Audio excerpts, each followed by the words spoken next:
Cluster B personality disorders are characterized by dramatic, overly emotional, and unpredictable thoughts and behavior.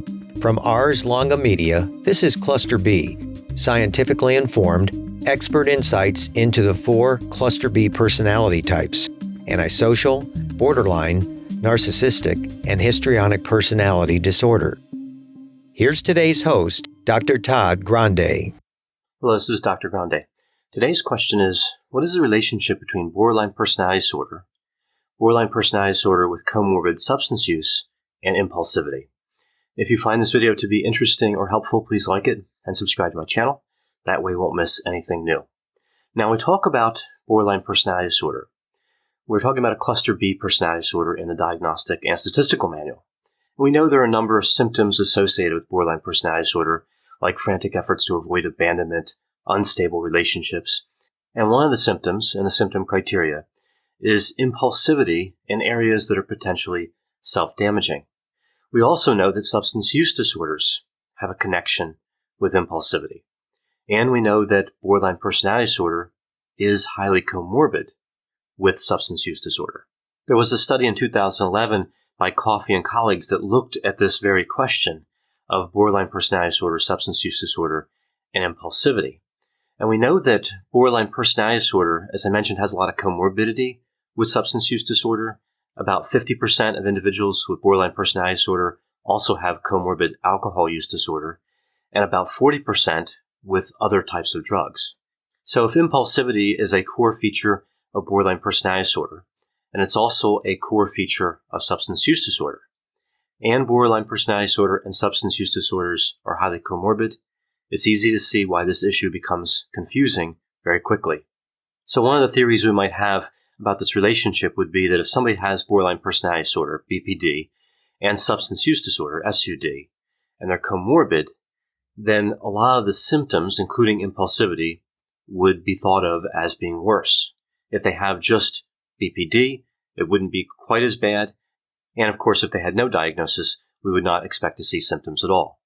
Now, we know that with borderline personality disorder and substance use disorder, there is already an established relationship in the literature. For example, we know that if an individual has comorbid BPD and SUD, they're more likely to have severe borderline personality disorder symptoms, including self-destructiveness and self-harm. Also, we know that if an individual has comorbid BPD and SUD, the borderline personality disorder symptoms are less likely to remit over time. So does this same type of logic apply to impulsivity? So is there a bit of a stair-step relationship here, meaning comorbid BPD and SUD would have the most severe level of impulsivity, then BPD only would be next, and then an individual with no diagnosis would have the lowest level of impulsivity? That would be a fairly logical hypothesis when considering this relationship. So as we go to consider this relationship, it's first important to understand that there is no agreed upon definition for the term impulsivity. And we look at the term impulsivity and compare it to the symptom criterion for BPD in the Diagnostic and Statistical Manual. We see that there's more of a risk-taking behavior piece to that symptom criterion, like reckless driving or substance use, again, making this issue even more confusing. Some of the definitions we see for impulsivity in the research have been acting without thinking, acting without a lot of forethought, which is really the same thing, a preference for immediate gratification, novelty seeking, risk-taking, especially unconscious risk-taking, an inability to cease behaviors that have painful consequences, and even a short attention span has been thrown into this potential definition of impulsivity. Now, I usually think of impulsivity as taking an action without a lot of forethought. But again, as I mentioned, there is no agreement on this definition. In this particular study I'm referencing for this video, they looked at a few different aspects of impulsivity in an effort to capture the overall construct. One aspect would be behavioral inhibition, with poor behavioral inhibition being considered like impulsivity. They also looked at risk-taking propensity, that is the likelihood that somebody would favor risk-taking behavior, and this idea of discounting delayed rewards. So the speed at which somebody would not really consider pursuing a delayed reward. To round out this attempt to measure impulsivity, They also had a questionnaire that the participants answered where they looked at certain items related to impulsivity. So you have this questionnaire, behavioral inhibition, risk-taking behavior, and discounting delayed rewards. So the design for this research was fairly straightforward. There were a group of individuals who only had a diagnosis of borderline personality disorder. Another group that had a diagnosis of borderline personality disorder and a comorbid substance use disorder. For this borderline and substance group, the substance use did not have to be current. They could be in recovery and still eligible for membership in this particular group. And interestingly, when the researchers looked at recovery or active substance use separately, there was no difference. So grouping them together actually did make sense for this study. And there was also a control group. And in the control group, the individuals had no diagnosis. Now, the findings in this study were fairly interesting.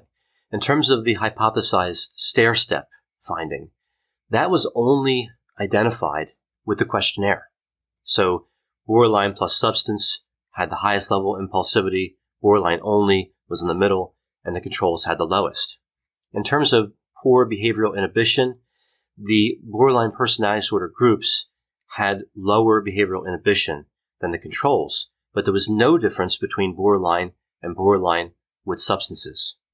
Now, with risk-taking, there was no difference across any of the groups, which this was really a surprising finding. We would expect risk-taking to be higher with borderline personality disorder. It was not. Now, for the last category, which was the rate at which somebody would discount delayed rewards, here the borderline plus substance group did have the fastest rate of discarding delayed rewards. But interestingly, there was no difference between borderline personality disorder only and the controls.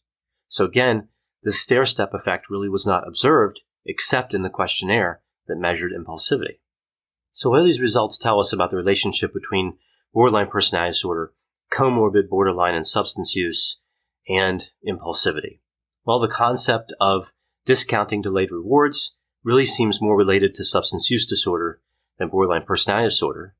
Behavioral inhibition may be a core characteristic of borderline personality disorder because we saw that in the borderline personality disorder only group and the borderline plus substance.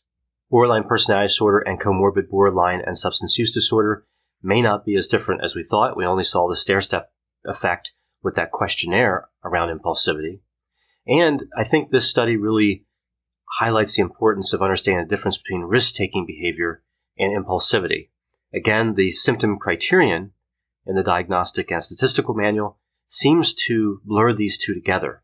It's not really clearly impulsivity as separate from risk-taking behavior, but more it's a merger of both of them. And it may be important with this criterion for it to distinguish risk-taking behavior from impulsivity because risk-taking behavior doesn't appear to be different across any of the groups examined in the study. So we need to work toward a clearer definition of impulsivity, particularly as it relates to the diagnostic criteria in borderline personality disorder. If we understand impulsivity better, that'll help us to more accurately diagnose this disorder.